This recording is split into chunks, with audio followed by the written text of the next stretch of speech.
El Mediocentro con Alan Krastoviak. Hola, mi nombre es Alan Krastoviak y te doy la bienvenida a un nuevo episodio del podcast del Mediocentro.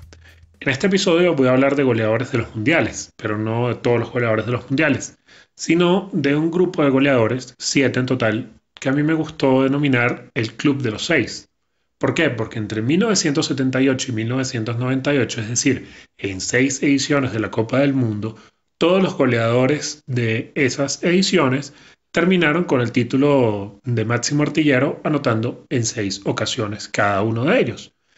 Era un número que ya, de tanto repetirse entre el 78 y el 98, parecía que iba a ser el número, digamos, común para los máximos goleadores de los mundiales. En 2002, Ronaldo, el gordito Nazario, termina con esa racha marcando 8, pero hemos visto como nuevamente estamos volviendo a ese número que en un mundial pareciera ser lo más normal para un máximo goleador. Antes se anotaron, como saben, por ejemplo, Jos Fontaine en 1958 anotó 13 veces, o Sandor Kocsis marcó 11 ocasiones en Suiza 54. Son cosas que seguramente ya no volveremos a ver.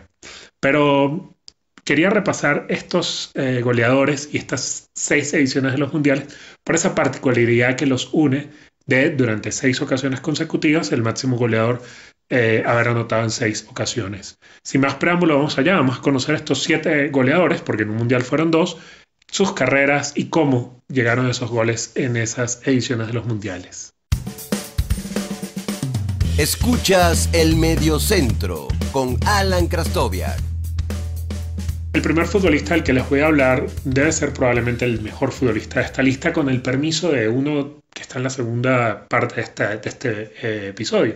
Se trata de Mario Alberto Kempes, que quedó campeón goleador y campeón del mundo en Argentina en 1978, precisamente con la selección argentina. Kempes jugaba desde el 76 en el Valencia y estuvo en Mestalla hasta el año 81. Y había sido Pichichi de la temporada 76-77 y de la 77-78. Es decir, venía probablemente en el mejor momento de su carrera. Llega al Mundial, en esa primera fase, Argentina enfrenta a Hungría, a Francia y a Italia. Le gana a Hungría 2-1, le gana a Francia también 2-1 y pierde con Italia 1-0. En ninguno de los partidos anotó Kempes. Kempes empezó, digamos, lento el Mundial en términos de producción goleadora. Y precisamente esa derrota le dejó a Argentina la oportunidad de entrar en un grupo, que era el grupo de segunda ronda, que probablemente era un poco más accesible que el otro, donde además estaba nada más y nada menos que Holanda, la naranja mecánica sin Cruyff, pero un equipo muy valioso aún. En la segunda ronda, pues básicamente Kempes se soltó a anotar goles. Marcó en Argentina-Polonia, marcó los 2 goles de la victoria 2-0 de Argentina. Luego, en el enfrentamiento ante Brasil, quedan 0-0 y llega aquel partido ante Perú, famoso, con tanta duda por encima de que si los peruanos fueron apretados, etcétera, etcétera. Recuerden que en Argentina se vivió una dictadura militar, donde Argentina gana 6-0 y logra la clasificación a la final. No había semifinales. El primero del grupo de segunda ronda iba directamente a la final. En ese partido Kempes anota también 2 veces. Y con eso ya llegaba a 4 goles. En la final, ante Holanda, abre el marcador. Este gol es neutralizado por un gol de Naninga al minuto 85. Y luego, en la prórroga, al minuto 105, Kempes anota el segundo gol. Ya con eso quedarían los 6 goles que marcó Kempes en el Mundial. Y Bertoni, al 115, redondeaba esa cuenta de la final. En la tabla de goleadores le siguieron 2 futbolistas con 5 goles. Cubillas, el peruano, y Rob Resenbrink, el holandés, que no anotó en la final y por eso no logró igualar a Kempes en la cantidad de anotaciones. Este sería entonces el primer máximo goleador de un mundial con 6 anotaciones, Mario Alberto Kempes. Una de las mejores historias de los mundiales definitivamente es la de España 82, encarnada en el recientemente fallecido Paolo Rossi. Rossi había sido prestado al Perú ya para la temporada 79-80, cuando era propiedad del Vicenza, que había descendido a Serie B. Precisamente en esa temporada, en el año 80, estalla el escándalo del totonero, de las apuestas ilegales en el fútbol italiano. Rossi es identificado como uno de los apostadores y se le pone una sanción de 2 años en la cual no puede jugar al fútbol. Rossi siempre defendió su inocencia, valga la acotación. Al final de la temporada, para la temporada 81-82, la Juventus lo compra y Rossi reaparece al final de esa temporada. Enzo Bearzot, el técnico italiano, confía en él sin ninguna duda y lo lleva al Mundial. Había muchísimas críticas alrededor de Rossi por esa convocatoria, luego de haber pasado 2 años prácticamente en blanco. Y empezando el Mundial, esas críticas parecían tener sentido, ya que Italia hace una primera ronda muy gris, empata 0-0 con Polonia, 1-1 con Perú y 1-1 con Camerún, sin que Rossi se hiciera presente en el marcador. La segunda ronda no se jugaban en grupos de 4, sino en grupos de 3. Y a Italia le toca nada más y nada menos que la Argentina campeona con Maradona. Recuerden que Maradona no fue al Mundial del 78 y probablemente el mejor equipo del Mundial, ese maravilloso Brasil del 82. El partido ante Argentina lo ganan 2-1, cuarto partido, un Rossi no se hace presente en el marcador, pero en el siguiente ante Brasil, en que probablemente sea uno de los mejores partidos de la historia de los mundiales, y cuidado, ¿no?, si el fútbol en general, Rossi anota 3 veces para que Italia derrote 3-2 a esa maravillosa Brasil del 82. Con ese resultado, Italia pasa a semifinales y así prácticamente Rossi se libera de cualquier atadura que tuviera de cara al gol. Como dice Ruth Van Nistelrooy, los goles son como el ketchup, en lo que sale el primero ya empiezan a llegar. En semifinales se enfrentan a Polonia, a la que habían visto en primera ronda y habían empatado 0-0, le ganan tranquilamente 2-0 con 2 anotaciones de Rossi. Y en la final se ven con Alemania, que venía de una durísima prórroga ante Francia, le ganan 3-1, Rossi abre el marcador en el segundo tiempo. Precisamente un alemán sería el que lo escoltaría entre los goleadores, que sería Karl-Heinz Rummenigge, un jugadorazo que anotó 5 veces.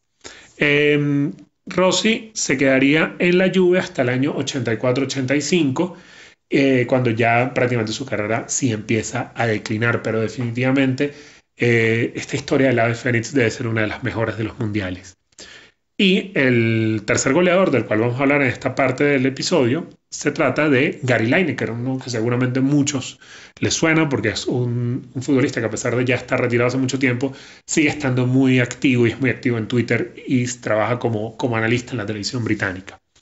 Lineker había llegado en la temporada 85, llegó para la temporada 85-86 al Everton, debo haber jugado en el Leicester toda su carrera, donde era canterano, y hace una temporada maravillosa.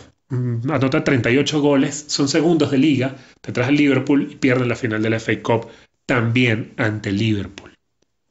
En la primera ronda, Inglaterra arranca con una derrota 1-0 ante Portugal, luego empatan 0-0 con Marruecos y Lineker explota en el tercer partido, el tan necesario para Inglaterra, esa victoria tan necesaria para Inglaterra para pasar de ronda, anotando 3 goles en la victoria 3-0 ante Polonia.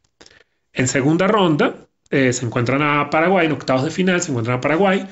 Allí ganan 3-0 nuevamente con 2 goles de Lineker, ya van 5, y en cuartos de final donde llegaría hasta donde llegaría el camino inglés en este mundial, con aquel partido de la mano de Dios y el mejor gol de la historia de los mundiales, ambos de Maradona. Lineker anota un gol en la derrota 2-1 de los ingleses ante Argentina.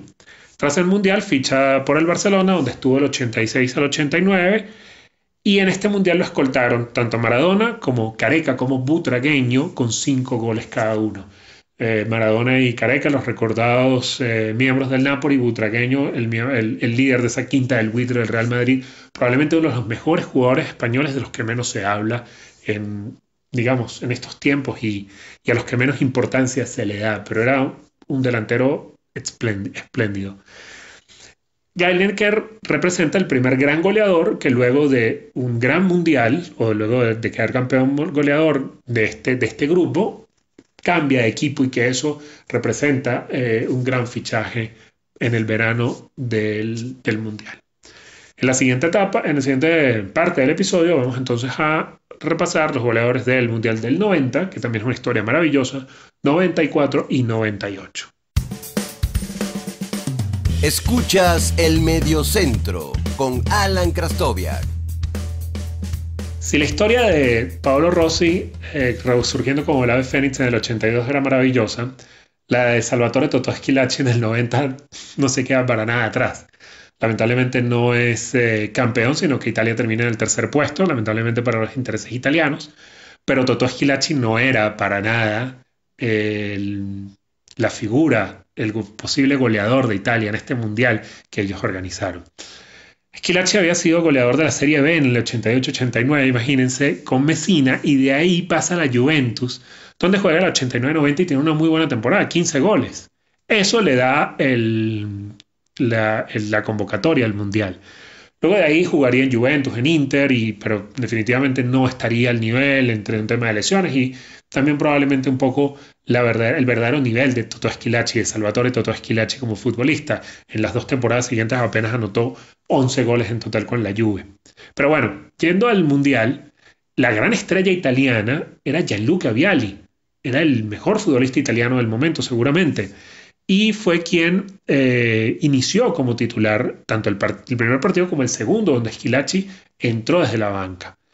El primer partido fue victoria 1-0 ante Austria, y a pesar de empezar desde el banquillo, Schillaci es el anotador de ese gol. Luego viene la victoria ante Estados Unidos también por 1-0, y ya para el tercer partido ante Checoslovaquia, Schillaci es titular. La victoria es para Italia 2-0 con un gol del Totò. En octavos se encuentran con Uruguay, lo vencen 2-0, otro gol de Totò Schillaci. En cuartos de final se encuentran en Irlanda, otro gol de Totò Schillaci para ganar 1-0. Y en semifinales Totò cumple con su cuota al entregar un gol en ese partido recordado ante Argentina que termina 1-1 y que saca a Italia a la final por los penales. En el partido por tercer lugar no faltaría su cita para redondear esos 6 goles, también con otro tanto. Este sería de penalti, seguramente una diferencia que tuvieron con él para que completara esos 5 goles y se separaran precisamente del checoslovaco hasta ese momento, Tomás Skurabi, que había anotado 5 y que precisamente en ese verano llega al Genoa de la Serie A. Recuerda el goleador de México 86, Gary Lineker, aquí también estuvo presente, fue el tercero en la lista de goleadores con 4 anotaciones. Muy puntual Gary en citas mundialistas. En Estados Unidos 94 tuvimos 2 goleadores muy, muy particulares. Un futbolista muy querido por unos, muy odiado por otros, Hristo Stoichkov, y Oleg Salenko, que básicamente se convirtió en goleador del mundial en un partido. Les cuento un poquito la historia de Salenko. Salenko llegó en el 92 al Logroñés, cuando llegó a España. Recuerden que antes de la caída de la Unión Soviética, de Yugoslavia, de todo el telón de acero de la Europa del Este, era muy difícil para estos futbolistas salir de sus países, requerían permisos del Estado, etcétera, etcétera. Llega en el 92 al Logroñés, donde juega 2 temporadas, marca 24 goles en esas 2 temporadas, la segunda muy buena, y eso le vale la convocatoria del Mundial de Estados Unidos 94. En primera ronda Rusia pierde 2-0 el primer partido contra Brasil, no hay noticias de Salenko en ese partido en cuanto a goles. El segundo partido lo pierde 3-1 entre Suecia, ese único tanto de Rusia lo marca Salenko, y ya prácticamente con la suerte echada, Rusia ya no tenía posibilidades de clasificar, o muy pocas de clasificar a segunda ronda. Llega el tercer partido ante Camerún, donde Roger Milla se convierte en el goleador más longevo de los mundiales al anotar el gol de Camerún en la derrota 6-1 ante Rusia, y Salenko se convierte en el primero nada más y nada menos que anota 5 goles en un partido. Con eso llegó a 6 y le alcanzó para ser goleador del mundial, acompañado del búlgaro Hristo Stoichkov, quien desde la 90-91 estaba en el Barcelona, donde estuvo hasta la 94-95, es decir, un año después del mundial, y allí se fue al Parma a jugar una temporada para regresar luego al Barcelona ya un año y medio en el final, en el ocaso de su carrera, antes de volver a su país y luego ir a la MLS. ¿Cómo fue el camino de Stoichkov en el mundial? En primera ronda, Bulgaria pierde 3-0 con Nigeria el primer partido, luego le gana 4-0 a Grecia, 2 goles de Stoichkov en ese partido. Luego vence 0-2 a Argentina, un gol de Stoichkov en ese partido. Llegan a octavos, se enfrentan a México, partido que pasan por los penales. En el 1-1 del tiempo suplementario, Stoichkov también anota ese tanto. Luego en cuartos de final, la histórica victoria de Bulgaria ante Alemania 2-1, un gol también de Stoichkov en ese partido. El gol que elimina a Alemania lo marca el pelado Ivan Letkov, un gol que creo que todos los que lo vimos en ese momento, este es quizás el primer mundial del que yo tengo recuerdos muy nítidos, los vamos a acordar toda la vida, porque fue una gran sorpresa. En semifinales se encuentran a la Italia de Baggio, que era Baggio cargando el carro solo. Stoichkov en la derrota 2-1 marca uno de los goles, y luego por el tercer puesto ante Suecia, le gana 4-0 a Bulgaria y no hay anotaciones de Stoichkov. Con eso alcanzó los 6 goles para igualar a Salenko y ser co-goleador de este mundial. De esos 6 goles de Stoichkov, 3 fueron de penal. Muchos los siguieron a Stoichkov y Salenko en la tabla de goleadores, y los nombres no eran nada despreciables.